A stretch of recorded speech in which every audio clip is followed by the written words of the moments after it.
Bon, on attaque avec des chiffres assez interpellants, hein. 60% des joueurs NBA ruinés 5 ans après la retraite. Ah oui, et c'est pire en NFL, 80% en 2 ans. C'est fou, hein, malgré des salaires de folie.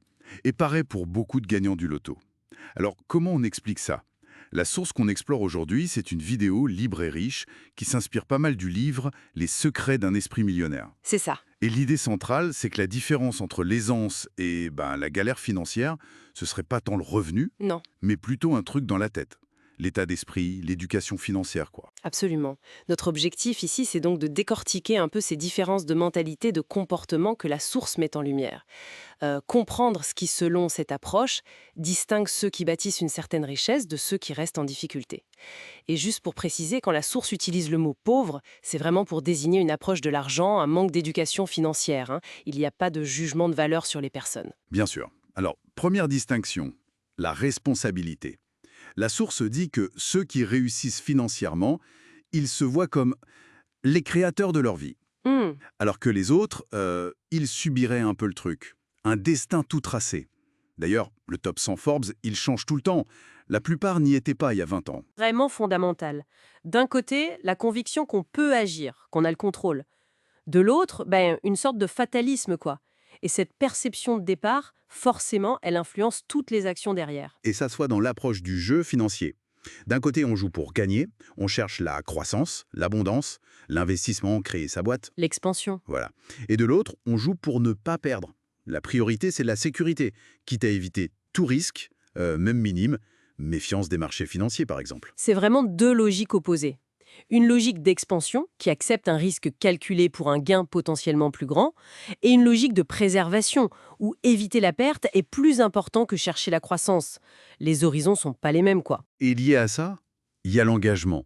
La source parle d'un engagement total des riches, à le devenir, à le rester. Par des actions concrètes, hein. C'est ça. À l'inverse, juste un souhait. Rêver d'être riche, espérer gagner au loto, mais sans vraiment mettre en place de stratégie. C'est la différence entre une vraie décision suivie d'un plan et puis un vœu pieux, quoi. La volonté sans l'action, ça suffit pas, selon cette analyse. Passons à un autre point. Où est-ce qu'on met son attention? La source dit que l'état d'esprit riche voit des opportunités partout, même dans les crises. Oui, le fameux mot chinois pour crise qui combine danger et opportunité. Exactement. Alors que l'autre état d'esprit, lui, il se focalise sur les obstacles, les raisons pour lesquelles ça va pas marcher. Ça fait penser à Bouddha. Nous sommes ce que nous pensons. C'est l'éternelle histoire du verre à moitié plein ou à moitié vide, en fait. La même situation peut être vue comme une impasse ou comme un défi à relever. C'est notre perception qui filtre tout ça et qui conditionne nos réactions. Et comment on réagit quand les autres réussissent? D'un côté, on admire, on veut apprendre, on s'inspire, on lit les bios de Musk, de Jobs. Mhm. De l'autre côté, d'après la source, c'est plutôt de l'envie, de la méfiance, voire du ressentiment. Ah oui, la comparaison sociale. Elle peut être un moteur ou un frein terrible. S'inspirer, ça motive. L'envie négative, ça peut paralyser ou rendre amer. Et l'entourage, ça joue aussi apparemment.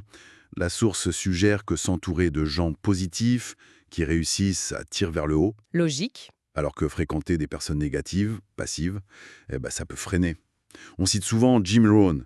On est la moyenne des 5 personnes qu'on fréquente le plus. Ah oui, l'influence du cercle social, elle est indéniable. Un environnement qui encourage, qui partage les mêmes ambitions, ça peut vraiment nous booster. Alors qu'un climat défaitiste, ça a tendance à nous plomber. Troisième grand thème, choc. L'action, l'argent et l'apprentissage. La source dit, ceux qui réussissent agissent malgré la peur. La peur est presque un signal en fait. Oui, Les autres se laissent bloquer par cette peur. Procrastination, excuse.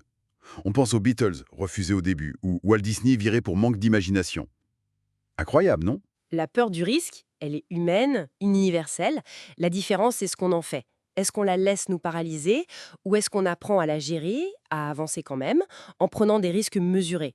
C'est ça la clé, selon la source. Autre point, la rémunération. Être payé au résultat, vente-bénéfice, ça offre un potentiel illimité. C'est vu comme typique de l'approche riche. Alors que, Alors que l'approche pauvre serait plutôt la rémunération au temps passé, forcément limitée. La source cite Musk et ses semaines de dingue pour illustrer ce focus sur le résultat. Oui, lier sa rémunération à la valeur créée, au résultat, ça permet de dépasser la limite physique des 24 heures par jour. C'est un levier de croissance de revenus que le salaire fixe n'a pas intrinsèquement. Et comment on gère cet argent une fois qu'il est là? Hmm. D'un côté, l'accent est mis sur la croissance du patrimoine global. On investit une prime par exemple. On fait fructifier. Voilà. De l'autre côté, le focus est sur le revenu courant. Et comment le dépenser tout de suite? La même prime, elle passe dans un achat plaisir. L'idée clé, faire travailler l'argent pour soi. C'est une divergence nette, oui. Une perspective d'accumulation d'actifs à long terme contre une gestion centrée sur le cash flow immédiat. L'une construit une base solide, l'autre satisfait les besoins ou désirs du moment. Et enfin, l'apprentissage. Un désir constant d'apprendre économie, investissement, développement perso, ça caractériserait l'approche riche. Le fameux lifelong learning. Exactement. Alors que l'autre approche privilégierait plutôt le divertissement passif. La source mentionne même des études sur une possible stagnation du QI depuis les années 80, l'effet Flynn inversé. Cet apprentissage continu est présenté comme absolument crucial. Dans un monde qui bouge si vite, la capacité à acquérir de nouvelles connaissances, surtout financières, c'est vu comme un avantage décisif pour piloter sa propre situation économique. Donc pour résumer, le message principal de cette source, c'est que construire sa richesse, ça relèverait avant tout d'un ensemble de croyances, d'attitudes, d'habitudes mentales. Ce sont ces choix de pensée, ces actions répétées, qui, selon cette perspective en tout cas, finissent par modeler notre réalité financière. Souvent bien plus que les conditions de départ. Et pour finir sur une note un peu provocatrice, peut-être, la source mentionne ses études sur la possible stagnation ou inversion de l'effet Flynn, alors même que l'accès au savoir n'a jamais été aussi facile qu'aujourd'hui. C'est vrai. Du coup, ça soulève une question intéressante sur notre responsabilité individuelle, non? Comment on utilise cet accès quasi illimité à l'info?